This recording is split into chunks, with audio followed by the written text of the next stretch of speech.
North Korean, the missile broke up in flight, and it's been deemed a failure. That breaking news just happening right now. So it looks like it did fail. Jim Hanson, Executive Vice President of the Center for Security Policy, joins me now. The situation is very fluid, Jim. We're hearing that the missile failed. It broke up in flight. What are your thoughts?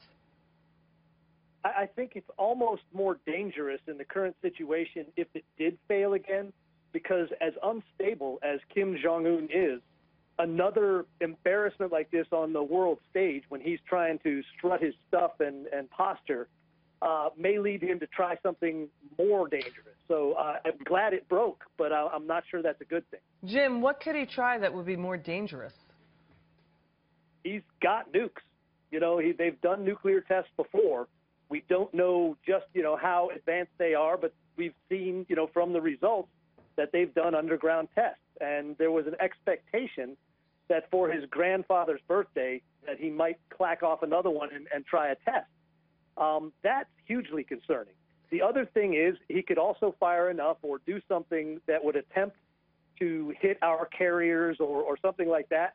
And worst case scenario would be he could do something against South Korea. So all of those are in play, and I'm just worried that he's escalating things and failure doesn't help.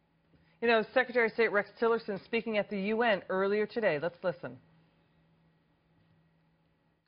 Failing to act now on the most pressing security issue in the world may bring catastrophic consequences. We have said this before, and it bears repeating. The policy of strategic patience is over. Additional patience will only mean acceptance of a nuclear North Korea. The more we bide our time, the sooner we will run out of it. Policy of strategic patience is over. What do you think, Jim? Strategic patience was another one of those Obama-era euphemisms like leading from behind.